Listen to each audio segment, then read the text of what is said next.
Canada faces the worst wildfires in its history. The smoke has now drifted south, blanketing several cities of the United States of America in a thick orange haze. New York City, which is hundreds of miles south of the blaze, has been shrouded in what can be termed as an apocalyptic haze. The smoke raised concerns about persistent poor air quality as well. In fact, New York City has topped the list of cities with the world's worst air pollution. Smoke from Canada's fires has periodically engulfed the Northeast and Mid-Atlantic for more than a week now. As a result, several school districts in central New York State cancelled outdoor activities and even events. Outdoor recess and gym classes have also been cancelled as per the announcements that have been made by these schools. Now remember, in Canada itself, the devastating wildfires have displaced more than 20,000 people and scorched about 3.8 million hectares of land. New York Governor Kathy Hochul urged millions of Americans to stay indoors to avoid breathing hazardous air, as smoke from Canadian wildfires have now drifted south.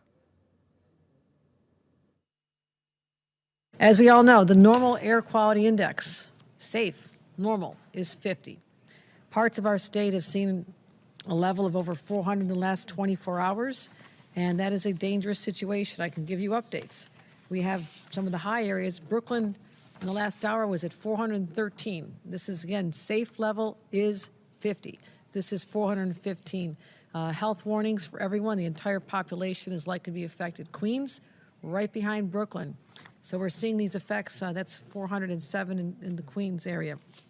That's an 800% increase over what is safe. And this is why we're very concerned. It has an immediate impact on people's health. I want to give New Yorkers another update on what we are facing as a result of the wildfire smoke from Canada. We have all seen, smelled, and the pictures really speaks volumes as you look at the Empire State Building that's engulfed in this smoke. At 5 p.m., the air quality index hit 484, a hazardous condition that we are facing. On the levels of health concern that is clearly alarming for all New Yorkers. This is the highest level index of our knowledge since the 60s. Conditions are likely to continue to deteriorate through 9 to 10 p.m. tonight, while air quality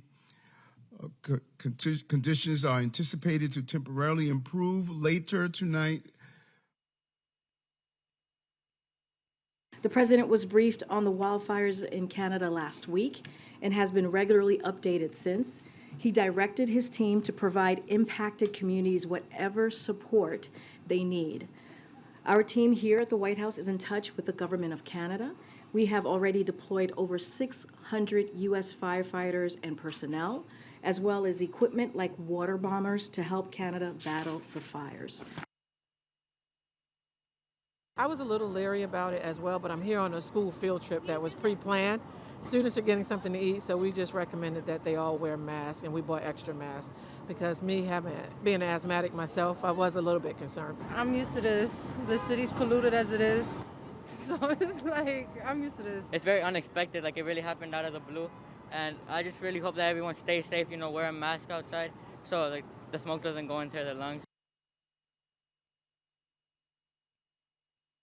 Hazy skies blanketed parts of the northeastern United States on Wednesday, and the air carried the smell and bitter taste of smoke from Canadian wildfires. Health officials issued air quality alerts in more than a dozen U.S. states. Authorities from Vermont down to South Carolina and as far west as Ohio and Kansas warned that fine matter in the atmosphere could exceed unhealthy levels and make breathing difficult for millions of residents. This is not the time to be playing tennis or jogging or getting ready for a marathon. Jack Caravanos is a clinical professor at New York University's School of Public Health. The air quality index that everybody is quoting is comprised of some priority pollutants that EPA has been regulating for years. And the one that's dominating the index today is particulate matter. The key here is there's a lot of it, and it's continuous. It's not just one little inhalation of a smoke. It's a continuous exposure.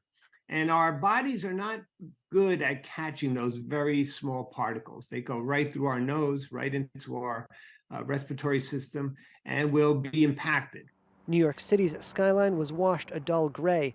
We had dangerously high levels of wildfire smoke from thousands of miles away. But this is an unprecedented event in our city, and New Yorkers must take precaution. Mayor Eric Adams urged residents stay inside, wear masks outdoors, and said the city's schools remained open, but that outdoor activities were being canceled, postponed, or moved inside. These recommendations may change. This is a moving situation, and we will keep New Yorkers informed on any changes based on updated air quality conditions. The smoke is crossing the U.S. northern border from Canada, where the wildfire season got off to an unusually early and intense start due to persistent warm and dry conditions. Canada is on track for its worst ever wildfire season. People across the country are being affected. We're seeing vulnerable people at risk, outdoor events canceled, kids having to be kept inside at recess. Canadian Prime Minister Justin Trudeau on Wednesday thanked the country's firefighters battling the blazes and urged citizens to heed health warnings. Please listen to your local health agencies about how to stay safe. There are blazes in nearly all of Canada's provinces and territories, with Quebec the worst affected. Multiple fires were touched off by lightning strikes. The air quality in Canada's capital city of Ottawa remained in Category 10+, which Canada's Air Quality Health Index said was very high risk.